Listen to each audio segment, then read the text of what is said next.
வணக்கம். இந்திய நேரப்படி காலை 6 மணி. தலைப்புச் செய்திகள். 2 நாள் அரசுமுறை பயணமாக இந்தியா வந்தார் Qatar Emir Sheikh Tamim bin Hamad Al Thani. விமான நிலையத்திற்கு நேரில் சென்று பிரதமர் மோடி வரவேற்பு.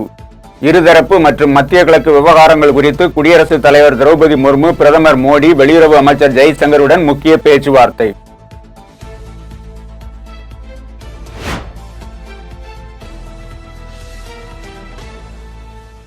நெல்லை, குமரி, தூத்துக்குடியில் கடற்கரையோர பகுதியில் தாது மணல் கொள்ளை. தமிழ்நாடு அரசுக்கு ரூபாய் 5832 கோடி அபராதம் செலுத்த சென்னை உயர்நீதிமன்றம் உத்தரவு. சிபிஐ விசாரணை நடத்தவும் பரிந்துரை.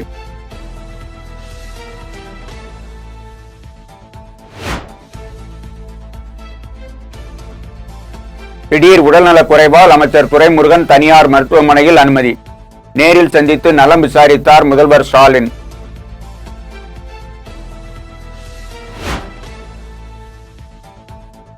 தேர்தல் ஆணையர் ராஜீவ்குமார் ஓய்வு.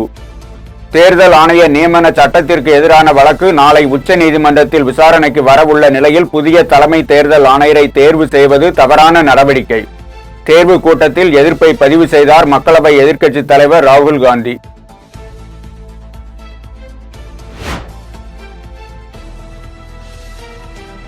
அதிமுக முன்னாள் அமைச்சர் KT ராஜேந்திர பாலாஜி மீது சிபிஐ வழக்கு பதிவு. ஆவி நிறுவனத்தில் வேலை வாங்கி தருவதாக கூறி லஞ்சம் பெற்ற புகாரில் நடவடிக்கை.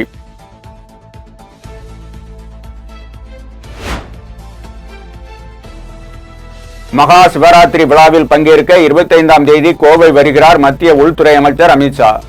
மறுநாள் கோவையில் இருந்து காணொலி காட்சி மூலம் 5 மாவட்ட பாஜக புதிய அலுவலகங்களை திறந்து வைக்கிறார்.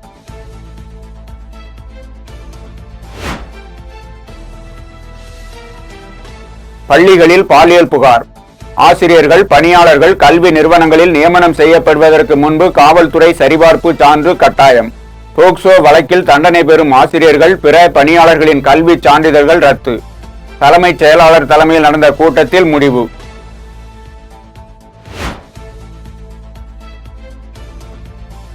மும்மொழி கொள்கை விவகாரத்தில் இந்தியை திணிக்கவில்லை, ஆனால் புதிய கல்விக் கொள்கையில் உறுதியாக இருக்கிறோம். மத்திய அமைச்சர் தர்மேந்திர பிரதான் பேட்டி.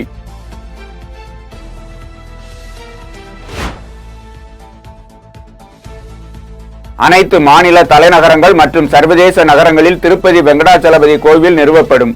சர்வதேச கோவில்கள் மாநாட்டில் ஆந்திர முதல்வர் சந்திரபாபு நாயுடு அறிவிப்பு. சென்னையில் மகளிருக்கான கட்டணமில்லா பேருந்துகளின் எண்ணிக்கையை அதிகரிக்க நடவடிக்கை. 1500 பேருந்துகள் இயக்கப்படும் நிலையில் வருவாய் குறைவாக உள்ள மேலும் 174 பேருந்துகளை இத்திட்டத்திற்கு கொண்டுவர தமிழக அரசு முடிவு.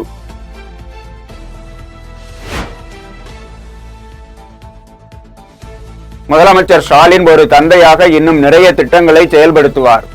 அதற்கு ஒரு அண்ணனாக நான் துணை இருப்பேன். துணை முதலமைச்சர் உதயநிதி ஸ்டாலின் உறுதி.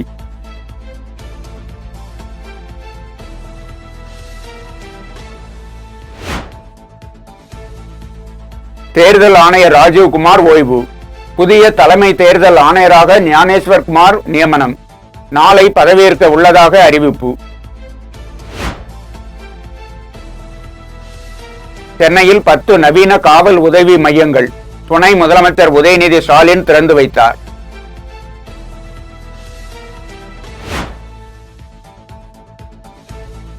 தமிழ்நாட்டில் உள்ள மத்திய அரசின் கேந்திரிய வித்யாலயா பள்ளிகளில் சமஸ்கிருத ஆசிரியர்கள் 53, இந்தி ஆசிரியர்கள் 100 பேர் உள்ளனர். ஆனால் தமிழ் ஆசிரியர்கள் இல்லை. திமுக எம்எல்ஏ எழிலன் குற்றச்சாட்டு.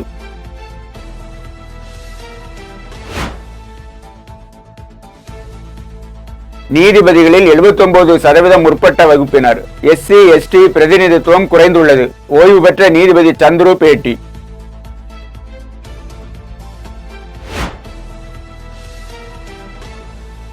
அரசியல் கட்சியில் மூத்த தலைவர், இளைய தலைவர் என்றெல்லாம் கிடையாது. கேள்வி மேல் கேள்வி கேட்காதீர்கள். திருச்சியில் செய்தியாளரிடம் அதிமுக முன்னாள் அமைச்சர் செங்கோட்டையன் பேட்டி.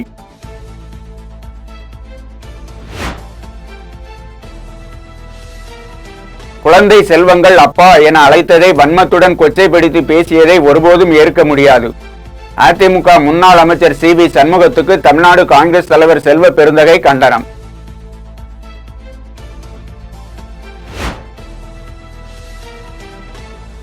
உறுப்பு தானத்தை ஊக்குவிக்க நடவடிக்கை. உடல் உறுப்பு தானம் செய்தால் அரசு மரியாதை செலுத்தப்படும். புதுச்சேரி மாநில அரசு உத்தரவு.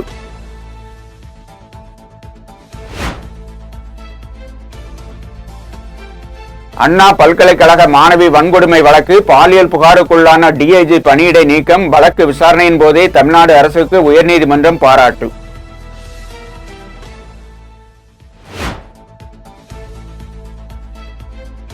மத்தியில் காங்கிரஸ் ஆட்சி காலத்திலேயே மும்மொழி கொள்கையை வலியுறுத்திய போது தமிழ்நாட்டில் கடும் எதிர்ப்பு கிளம்பியது. மூத்த தலைவர் பீட்டர் அல்போன்ஸ் கருத்து.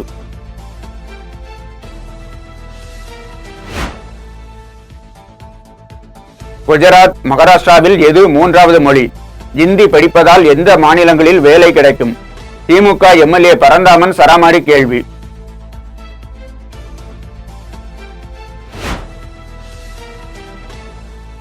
காலம் கனிந்து கொண்டிருக்கிறது. சில ரகசியங்கள் உள்ளன. அதனை இப்போது பகிரும் சூழலில் இல்லை. சென்னை எழும்பூரில் நடைபெற்ற அதிமுக தொண்டர்கள் உரிமை மீட்பு குழு கூட்டத்தில் ஓ பன்னீர்செல்வம் பேச்சு.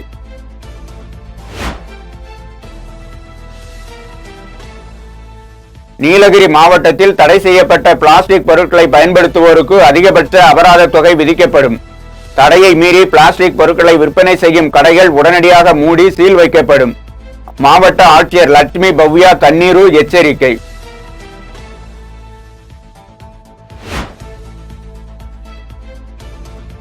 நடிகை விஜயலட்சுமி புகாரை விசாரிக்க தடை கேட்டு நாம் தமிழர் சீமான் தொடர்ந்த வழக்கு தள்ளுபடி. 12 வாரங்களுக்குள் இறுதி விசாரணை அறிக்கையை தாக்கல் செய்ய காவல்துறைக்கு உயர்நீதிமன்றம் உத்தரவு. சீமானுக்கு சிக்கல்.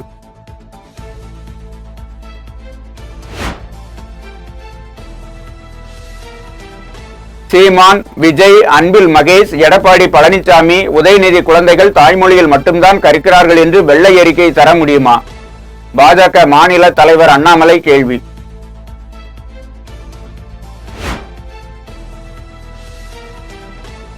வேற்று மொழிகளில் பள்ளிக்கூடமும் டிவி சேனலும் நடத்தலாமா?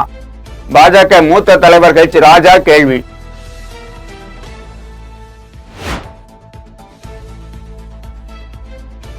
சென்னை பழவந்தாங்கல் ரயில் நிலையத்தில் பெண் காவலரிடம் பாலியல் சீண்டல். குற்றவாளியை பொதுமக்களை அடித்து உதைத்து தூக்கிச் சென்று போலீசில் ஒப்படைப்பு.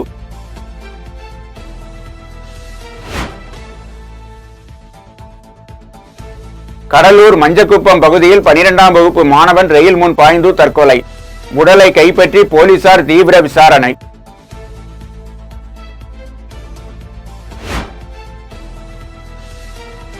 தஞ்சை அன்னை சத்யா நகர் பகுதியில் 14 வயது சிறுமியை 3 நாட்களாக வீட்டில் அடைத்து வைத்து வன்கொடுமை செய்த கொடூரம். புவனேஸ்வரன் என்பவர் கைது.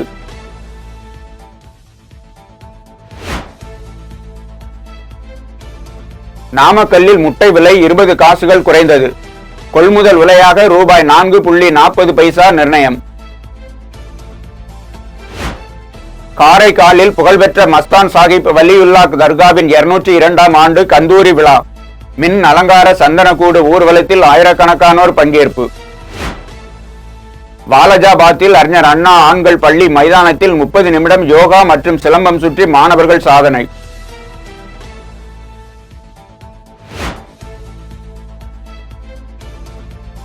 தென்காசி அருகே உள்ள இடைக்கால் பகுதியில் 4 ஆடுகளை விழுங்கிய மலைப்பாம்புகள். வனத்துறையினர் நடவடிக்கை எடுக்க வலியுறுத்தி ஆட்சியர் அலுவலகத்தில் ஆடு மேய்க்கும் தொழிலாளி சாந்தி புகார்.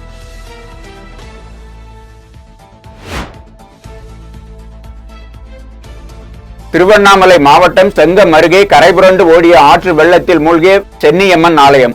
வெள்ளம் குறைந்த நிலையில் அம்மனை தரிசிக்க மீண்டும் பக்தர்கள் குவிந்தனர்.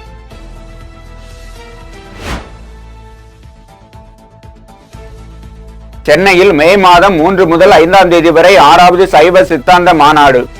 England, Malaysia, Canada, Australia, Africa உள்ளிட்ட நாடுகளிலிருந்து 2000 அறிஞர்கள் பங்கேற்பு. மயிலாடுதுறையில் தர்மபுரம் ஆதீனம் குருமகா சன்னிதானம் ஸ்ரீல ஸ்ரீ மஹசிலா மணி தேசிய ஞான சம்பந்த பரமாச்சாரிய சுவாமிகள் பேட்டி.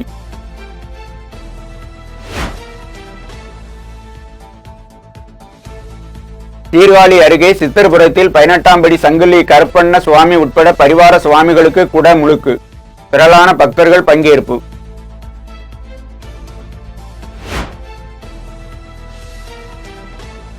இஸ்ரேல் படைகளால் போரில் கொல்லப்பட்ட ஹமாஸ் மற்றும் ஹிஸ்புல்லா தலைவர்கள் இஸ்மாயில் கனியா, ஹாசன் நசுருல்லா ஆகியோருக்கு கேரளாவில் மசூதியில் அஞ்சலி. அவர்கள் படங்களுடன் யானையில் ஊர்வலத்தால் சர்ச்சை. இணையத்தில் கடும் எதிர்ப்பு.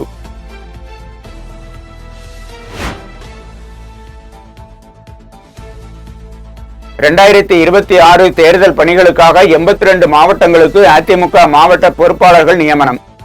பொதுச் செயலாளர் எடப்பாடி பழனிசாமி அறிவிப்பு. முன்னாள் அமைச்சர் செங்கோட்டையன், ஜெயக்குமார், SP வேலுமணி, தங்கமணிக்கு பொறுப்புகள் இல்லை.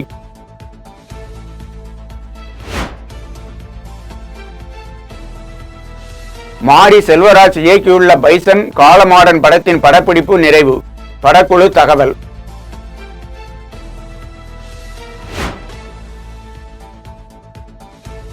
சிவகார்த்திகேயன் நடிக்கும் மதராசி படத்தின் செகண்ட் லுக் போஸ்டர் வெளியீடு.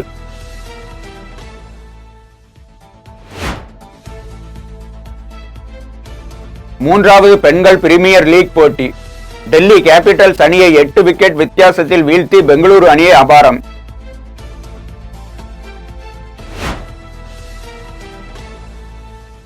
புவனேஸ்வரில் நடைபெற்று வரும் ப்ரோ ஹாக்கி லீக் தொடரில் இந்தியா ஜெர்மனி அணிகள் இன்று மோதல். மற்றொரு ஆட்டத்தில் இங்கிலாந்து ஸ்பெயின் பல பரீட்சை.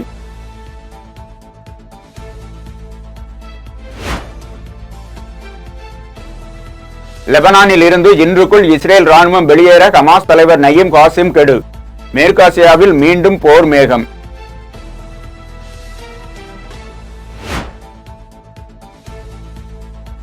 சீனாவின் டீப் டெக் செயற்கை நுண்ணறிவு செயலிக்கு தென்கொரிய அரசு தடை.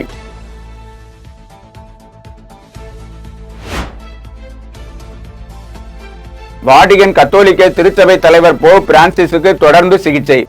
மருத்துவமனை அறிக்கை.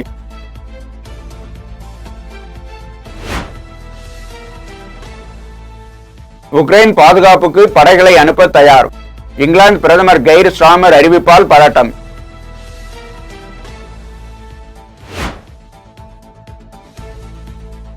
அமெரிக்காவுக்கு எதிராக ஒன்றிணைந்து செயல்பட வேண்டும். நாடுகளுக்கு கனேடிய அமைச்சர் மெலானி ஜோலி அழைப்பு. இத்துடன் ஜெம் செய்திகள் நிறைவடைகின்றன. மீண்டும் ஜெம் செய்திகள் காலை 8:30 மணிக்கு. உடனுக்குடன் செய்திகளை காண GemLive.tv என்ற இணையதளத்தில் இணைந்திருங்கள். நன்றி, வணக்கம்.